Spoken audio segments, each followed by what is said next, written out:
राधे राधे दोस्तों, कैसे हैं आप सब। दोस्तों, हमारे YouTube चैनल पर आपका स्वागत है। हमारे इस चैनल को सब्सक्राइब कीजिएगा और हमारी इस वीडियो को लाइक, शेयर और कमेंट जरूर कीजिएगा। दोस्तों, जैसा कि आप सभी लोग जानते होंगे कि पितृपक्ष के पवित्र दिन शुरू हो चुके हैं।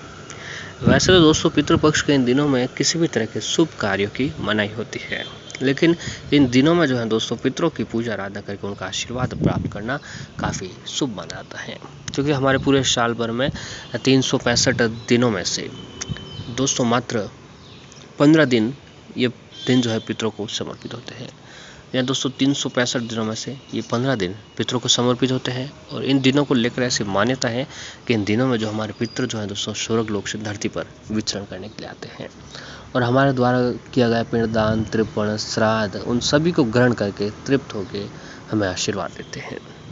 और हम लोगों का भी ये फ़र्ज़ बनता है कि हम लोगों को आए पितरों का स्वागत करना चाहिए, उनके लिए पिंडदान, तर्पण, श्राद्ध ये सारे काम करना चाहिए, ताकि हमारे पितृ जो है तृप्त हो और उनकी आत्मा को शांति मिले। और उनकी आत्मा को शांति मिलती है तो हमारे ऊपर वो प्रश्न होते हैं और हमारी हर मनमांगी मुरादें भी पूरी करते हैं। तो हम लोगों का ये फ़र्ज बनता है। पितरों का निवास स्थान जब धरती पर आते हैं तो दोस्तों उनका निवास स्थान पीपल के वृक्ष में बताया जाता है। तो आपको पितृपक्ष के बच्चे हर दिन जो है पीपल के वृक्ष के नीचे देसी घी का दीपक जलाएं, सुगंधित धूप बत्ती जलाएं और जो है दोस्तों पीपल के पेड़ पर गुड़, दूध, पानी मिलाकर हर रोज़ जरूर चढ़ाना चाहिए, मीठा जल चढ़ाना चाहिए और पीपल की परिक्रमा करके फिर पितरों की पूजा आराधना करें। ऐसा करने से पितृ प्रश्न होते हैं और मन मांगी मुरादें पूरी करते हैं। इस बार के पितृपक्ष जो है दोस्तों 10 सितंबर से शुरू हो चुके थे, जो कि आगे 25 सितंबर को तक रहेंगे। भाद्रपद पूर्णिमा और अश्विन मास की कृष्ण पक्ष की प्रतिपदा को पितृपक्ष कहते हैं। ब्रह्मा पुराण के माने तो मनुष्य को सर्वप्रथम अपने पूर्वजों की पूजा करनी चाहिए और ऐसा माना जाता है कि इसे देवता प्रश्न होते हैं। और इसी वजह से हमारे भारतीय समाज में बड़ों का सम्मान और मरणोपरांत पूजा की जाती है, जिसे हम श्राद्ध कहते हैं।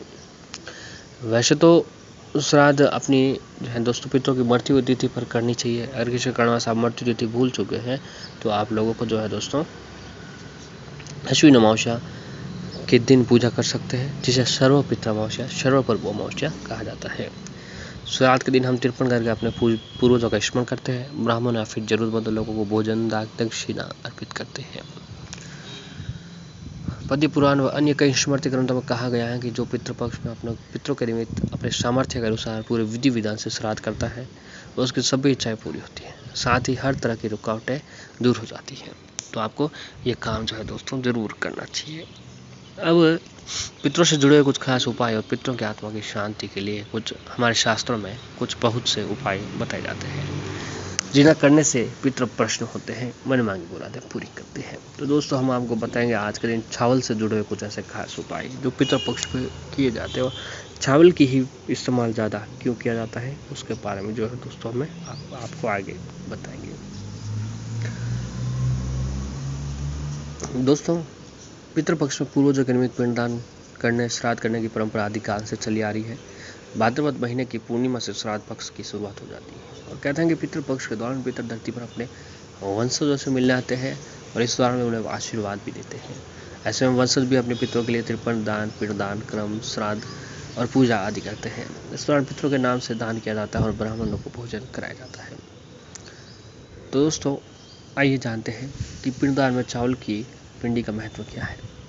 पितृपक्ष के दौरान जब पितरों का पिंडदान किया जाता है तो चावल के आटे से बनी पिंडी का प्रयोग किया जाता है। आप में से कई लोग मन में एक बार तो ये सवाल आया ही होगा कि पिंडी बनाने के लिए सिर्फ चावलों का ही प्रयोग क्यों होता है। पितरों को पके हुए चावल या फिर आटे का ही पिंड क्यों अर्पित किया जाता है, इसके पीछे कई धार्मिक मान्यता है। कि आपकी जानकारी के लिए बता दें कि चावल को हिंदू धर्म में विशेष महत्व होता है, इसे बहुत ही शुभ माना जाता है। चावल की एक खासियत होती है कि ये कभी खराब नहीं होता है और इसकी तासीर भी ठंडी रहती है। पितरों को शांति मिले और लंबे समय तक मिले, उनकी आत्मा को पिंडों से संतुष्टि पा सके, इसलिए चावल के आटे की पिंडी बनाई जाती है। पितरों और चावलों की पिंडी अर्पित की जाती है। इसके पीछे कई धार्मिक मान्यता है कि मान्यता के अनुसार चावल का ताल्लुक चंद्रमा से माना जाता है। कहता है कि चंद्रमा के माध्यम से ही आपका द्वारा दिया गया पिंड पितरों तक पहुंचता है और यही कारण है कि चावलों को पकाकर उसका गोला बनाकर उसके ऊपर तिल, शहद, घी, दूध लगाकर पिंड दिया जाता है। इसके पीछे एक मान्यता है कि चावल को अक्षत कहा जाता है। पितरों की आत्मा को अक्षत पुण्य के साथ साथ मोक्ष की प्राप्ति हो सके, इसके लिए जो है दोस्तों पितरों को लिए जो है चावल की पिंडी बनाकर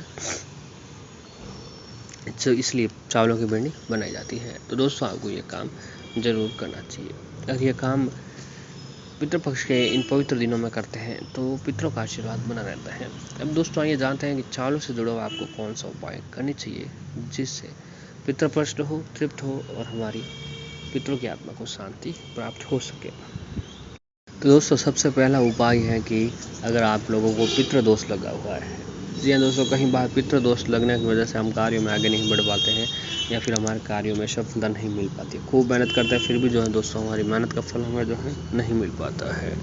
तो इसके लिए जो है दोस्तों आपको एक काम करना चाहिए कि पितृपक्ष के इन दिनों में पितृ दोषों से मुक्ति पाने के लिए आपको किसी भी दिन चावल की खीर बनाए अपने घर पर। जी हाँ दोस्तों, चावल की खीर बनाए और साथ ही रोटी के साथ कौओं को खिला दें। चावल की जब खीर बनाए तो उसके अंदर केसर मिश्री डालें, क्योंकि कौए जो है दोस्तों हमारे पितरों का रूप लेकर धरती पर आते हैं और पितरों के लिए आपको केसर की खीर मिश्री डालकर बनाएं और खिलाएं। ऐसा रोटी भी साथ में रखें और कौओं को खिला दीजिए। ऐसा करने से पितृ प्रसन्न रहते हैं, उनकी आत्मा को तृप्ति मिलती है, उसके साथ ही घर में सुख शांति और सौभाग्य की भी प्राप्ति होती रहती है।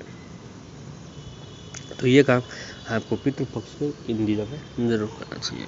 अगला उपाय है कि दोस्तों चंद्रमा मजबूत करने के लिए आपकी कुंडली में अगर चंद्रमा की स्थिति कमजोर है तो उसे मजबूत बनाने के लिए आप पितृपक्ष के किसी भी दिन जातक की कुंडली में चंद्रमा की स्थिति कमजोर है तो एक मुट्ठी चावल लेकर दान कर दें। एक मुट्ठी चावल लें या फिर 1.25 किलो चावल लेकर उससे दान कर दें। ऐसा करने से चंद्रमा मजबूत होते हैं और आपकी हर मनमांगी मुरादें पूरी कर देते हैं। आर्थिक तंगी से अगर आप परेशान हैं, खूब मेहनत करते हैं फिर भी आपको मेहनत का फल नहीं मिल पा रहा है, बने बनाए कार्य भटक रहे हैं, तो इसके लिए जो है दोस्तों आपको किसी भी दिन शिव मंदिर जाएं, साथ में 100 किलो चावल लेकर जाएं और एक मुट्ठी चावल ओम नमः शिवाय मंत्र का जाप करते हुए शिवलिंग पर चढ़ा दीजिए और बाकी बचत चावलों को किसी गरीब व्यक्ति को दान कर दें।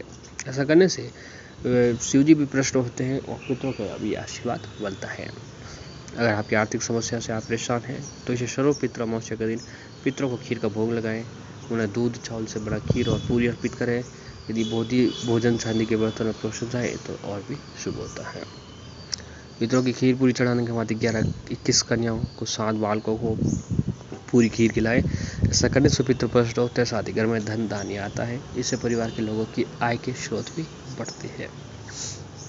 अगर किसी की शादी नहीं हो रही है, बार बार रिश्ता टूट जाता है, इस समय से छुटकारा पाने के लिए पितृपक्ष में नारियल का टोटका अपनाएं। इसके तहत चीटियों के बिल के पास 3 नारियल के गोले जमीन पर दबा दें। इससे आपकी ये परेशानी